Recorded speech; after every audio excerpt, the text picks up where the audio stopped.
With the halfway point of the season reached, Xabi Alonso spoke out on Real Madrid's amazing results thus far and how well he thinks Lorenzo has fit in. We had no doubts about signing him. We knew he was one of the best in the world and that he would have no problem adapting to football in Spain. He understands my football and I understand his playing style. Our relationship is good. I don't want to speak too early, but we are unbeaten so far this season across all competitions, and every player is playing an important part. A contract renewal for Castorre? Yes, we're already working on it. We want him to stay with us even longer. What he would earn isn't my concern. You'd have to speak to him about that. So, time to face Las Palmas in the Islas Canarias. Always the hardest stadium to travel to because of how far away it is from the mainland. With Real Madrid, well, we're having such a fantastic season that we are not scared for this challenge. Lorenzo Castorre was hitting his best form at Real Madrid. He was not stopping anymore, he was absolutely unleashed, and this is what he did right as the game began.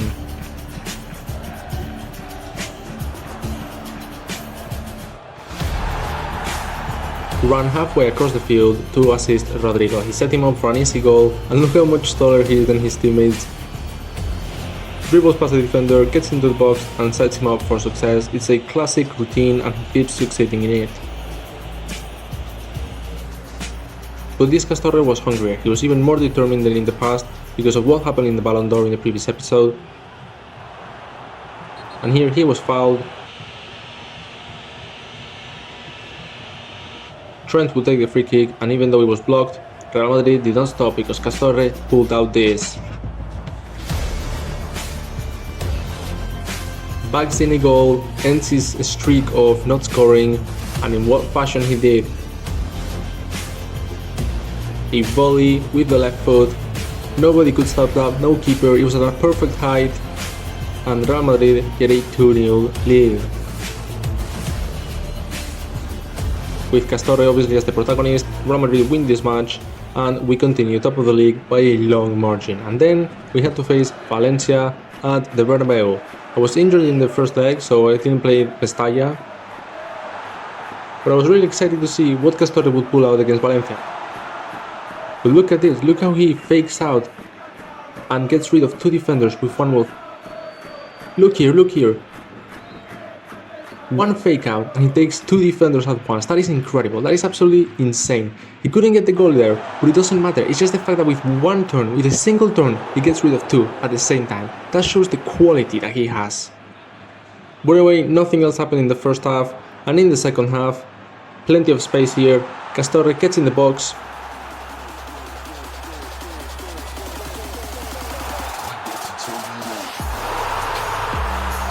And he gives Vinicius another goal.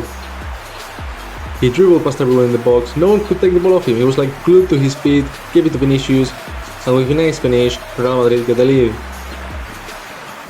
But Lorenzo Castorre was hitting new levels, and I'm sorry, but an assist is not enough for him.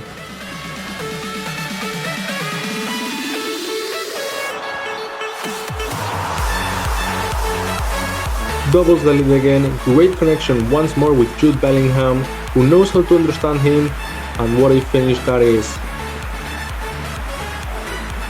Gets it past the keeper, and later on, Castorre, he gave a perfect assist, a perfect pass to Vinicius, who he absolutely fumbled it. It should have been Lorenzo's second assist of the match. But Lorenzo was absolutely unleashed tonight, he was an absolute devil. Headed the ball down, controlled it with his chest, and another amazing run, and I think he was really unlucky to only go out in this game with one goal and one assist. He had plenty of opportunities for even more, could have easily been a 5-0 with him getting all of the GA, but oh well, a win is a win. Both Real Madrid and Lorenzo Castorre Jr. were in pretty good form. Lorenzo was getting goals left, right and center as well as assists, and Real Madrid was just picking up wins, no defeats so far once again. And in this match against Celta de Vigo, Lorenzo was hungry, he was starving.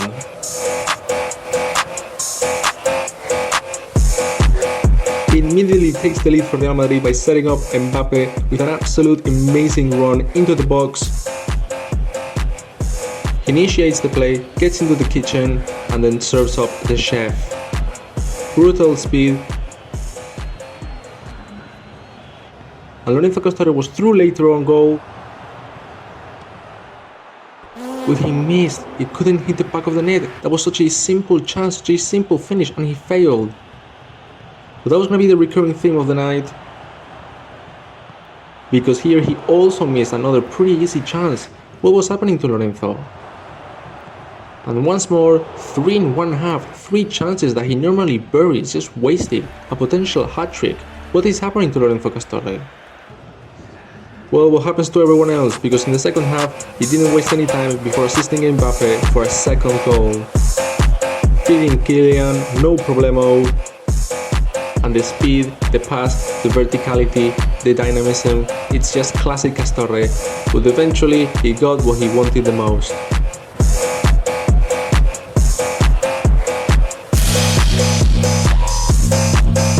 Tears up the back of the net with a missile of a strike and then celebrates in a really goofy way with his teammates. Everyone at the club loves him, he loves the club, he is feeling truly happy at Real Madrid, where he belongs. But seriously, the strength of that strike, look at the net, look how the net shakes just from the strike of Lorenzo. That is insanity.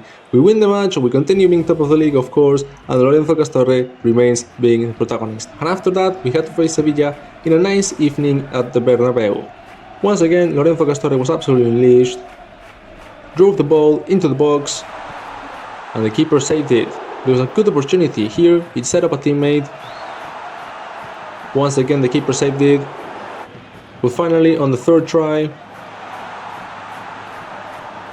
Lorenzo is fouled inside the box and he wins a penalty. That is 3 penalties he has won this season. And by the way, that in real life is already very impressive, but in PES, in this video game, man, that is incredible. I barely get 1 every season, and I've got 3 alone as a player, as a single player.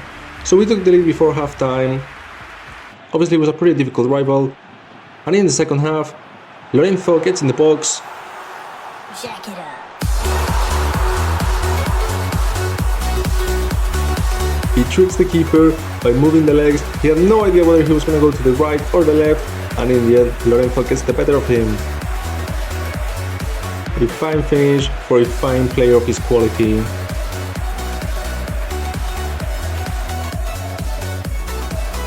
Sevilla reduced our lead to half with a fantastic strike from outside the box. And then Valverde puts a ball over the fence by Lorenzo Castorre, and with a simple turn, he takes 3 defenders off, delivers a perfect pass, but he fumbles. My teammate fumbles again. I got rid of 3 defenders with 1 touch, and he fumbled it. But it doesn't matter, because at the end of the day,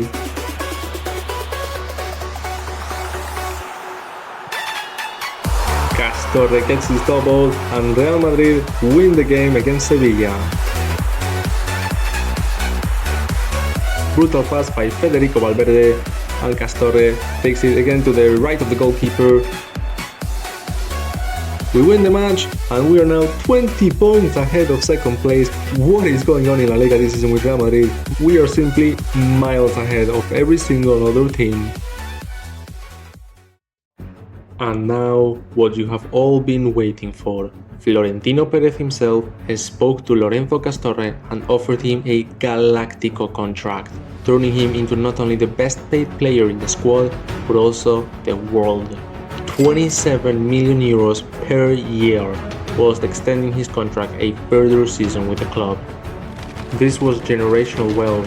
Castorre didn't think twice about it before putting the pen on the paper. He was securing an amount of money that would liberate his family forever, as he wanted to take care of his mom and siblings, as well as other relatives. He wasn't just a young star or even a superstar anymore. He was arguably the best player on the planet, even ahead of his teammates Vinicius, Jude and Chilean. Real Madrid have spent a fortune on him, and he knows the pressure will only be doubled now. But he is ready for this challenge. Real Madrid is where he wants to be, where he knows he belongs. 27 million a year, Florentino's child.